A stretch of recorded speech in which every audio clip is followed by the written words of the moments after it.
Your excellency प्रधानमंत्री वांग, दोनों देशों के डेलीगेट्स, मीडिया के साथियों, नमस्कार। पदभार संभालने के बाद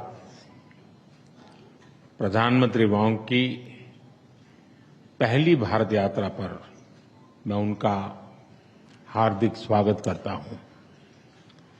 यह यात्रा और भी विशेष है क्योंकि इस वर्ष हम अपने संबंधों की 60वीं वर्षगांठ मना रहे हैं। फ्रेंड्स, पिछले साल मेरी सिंगापुर यात्रा के दौरान हमने अपने संबंधों को कॉम्प्रिहेंसिव स्ट्रेटेजिक पार्टनरशिप का दर्जा दिया था।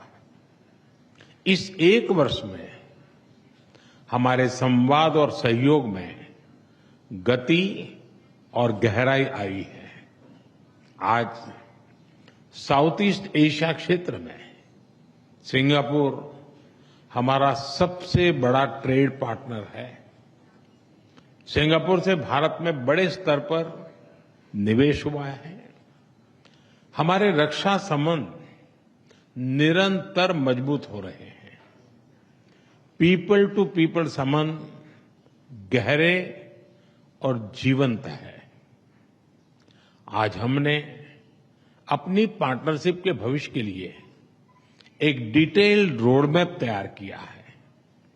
हमारा सहयोग केवल पारंपरिक क्षेत्रों तक सीमित नहीं रहेगा।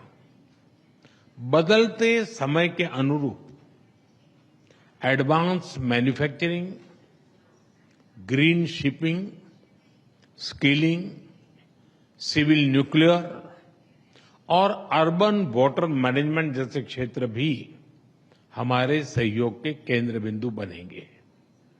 हमने निर्णय लिया है कि आपसी व्यापार को गति देने के लिए द्विपक्षीय कॉम्प्रिहेंसिव इकोनॉमिक कोऑपरेशन एग्रीमेंट और आसियान के हमारे फ्री ट्रेड एग्रीमेंट का समयबद्ध तरीके से रिव्यू किया जाएगा।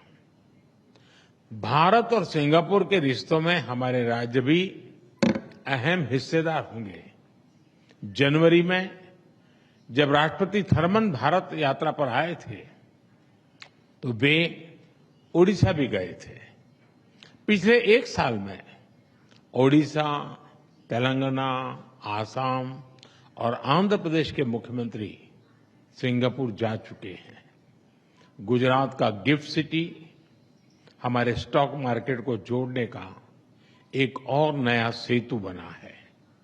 फ्रेंड, पिछले साल हुए सेमीकंडक्टर इकोसिस्टम पार्टनरशिप समझौते ने रिसर्च और डेवलपमेंट को भी नई दिशा दी है। सेमिकॉन इंडिया कॉन्फ्रेंस में सिंगापुर की कंपनियों उनका बढ़ चढ़ करके हिस्सा लेना ये अपने आप में बहुत बड़ी बात थी। चेन्नई में सिंगापुर का एक national centre of excellence for skilling स्थापित करने में सहयोग देगा। यह सेंटर एडवांस मैन्युफैक्चरिंग के क्षेत्र में स्किल्ड मैन पावर तैयार करेगा। फ्रेंड्स, टेक्नोलॉजी और इनोवेशन हमारी साझेदारी के मजबूत स्तंभ है। हमने तय किया है कि एआई, क्वांटम और अन्य डिजिटल टेक्नोलॉजीज में सहयोग को बढ़ाया जाएगा। आज स्पेस सेक्टर में हुए समझौते से अंतरिक्ष विज्ञान क्षेत्र सहयोग में एक नया अध्याय जुड़ रहा है। हमने निर्णय लिया है कि हमारे युवाओं को उनके टैलेंट को जोड़ने के लिए इस साल के अंत में इंडिया सिंगापुर हैकाथॉन का अगला राउंड किया जाएगा। यूपीआई और पे नाउ हमारे डिजिटल कनेक्टिविटी के सफल उदाहरण हैं और ये प्रसन्नता का विषय है कि इसमें 13 नए भारतीय बैंक जुड़े हैं। आज green and digital shipping corridors के लिए हुए समझौते से मैरीटाइम सेक्टर में ग्रीन फ्यूल सप्लाई चेन और डिजिटल पोर्ट क्लियरेंस को बल मिलेगा। भारत अपने पोर्ट इंफ्रास्ट्रक्चर के विकास में तेजी से काम कर रहा है। इसमें सिंगापुर का अनुभव अत्यंत उपयोगी है। आज हमने सिंगापुर की कंपनी एसपीए इंटरनेशनल द्वारा विकसित Bharat Mumbai container terminal phase 2 का उद्घाटन किया। यह हमारे कंटेनर हैंडलिंग की क्षमता को और बढ़ाएगा। फ्रेंड्स, सिंगापुर हमारी एक्ट ईस्ट पॉलिसी का एक महत्वपूर्ण स्तंभ है। हम आसियान के साथ सहयोग और इंडो पैसिफिक क्षेत्र में शांति और स्थिरता के जॉइंट विजन को आगे बढ़ाने के लिए मिलकर काम करते रहेंगे। आतंकवाद को लेकर हमारी समान चिंताएं हैं। हम मानते हैं कि आतंकवाद के खिलाफ एकजुटता से लड़ना सभी मानवतावादी देशों का कर्तव्य है। पहलगाम में हुए आतंकवादी हमले के बाद भारत के लोगों के प्रति संवेदना और आतंकवाद के खिलाफ हमारी लड़ाई में समर्थन के लिए मैं प्रधानमंत्री वांग और सिंगापुर सरकार का आभार व्यक्त करता हूं। Excellency, our relations go far beyond diplomacy. This is a partnership with purpose, rooted in shared values, guided by mutual interests, and driven by a common vision for peace, progress, and prosperity. हमारी इस भागीदारी में आपकी निजी प्रतिबद्धता के लिए मैं आपका आभार व्यक्त करता हूं। बहुत बहुत धन्यवाद। Thank you. Thank you, sir.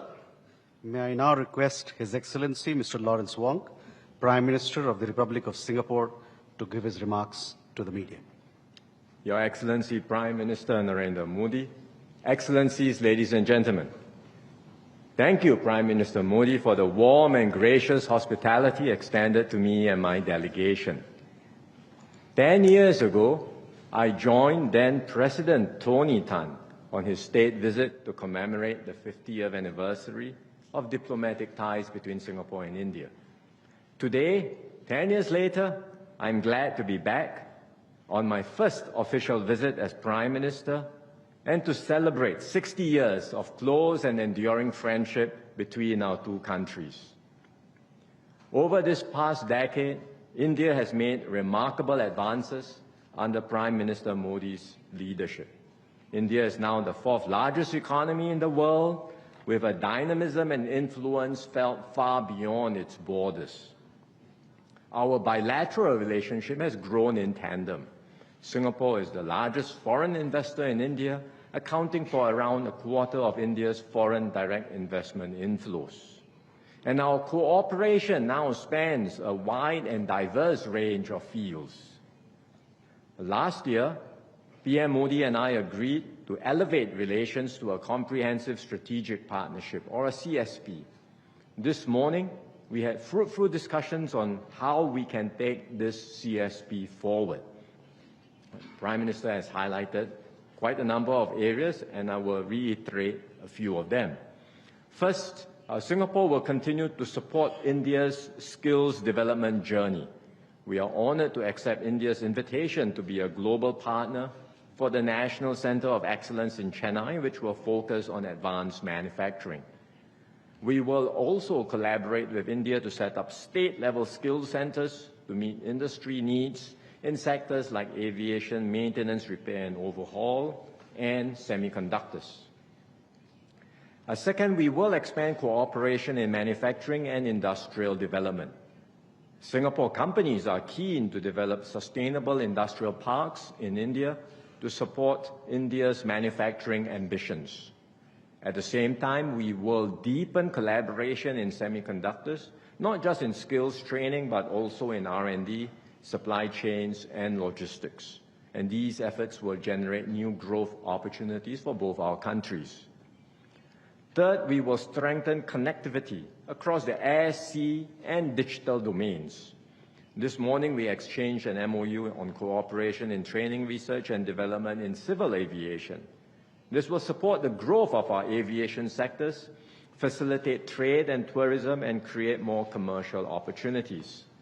On the maritime side, we just launched Phase 2 of PSA's Bharat Mumbai Container Terminal in Navi Mumbai, which will become India's largest standalone container terminal.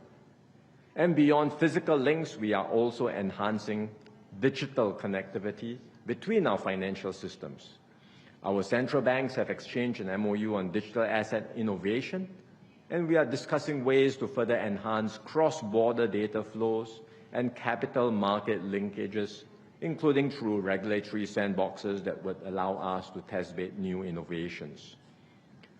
Fourth, we will expand cooperation in frontier areas like space.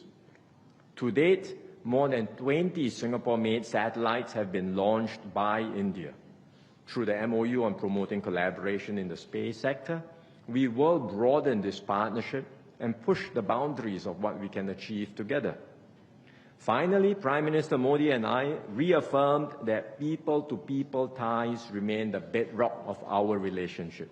We agreed to enhance exchanges, including through closer civil service cooperation. All of these initiatives reflect the breadth and depth of our CSP. And to guide our efforts, PM Modi and I have also agreed on a roadmap and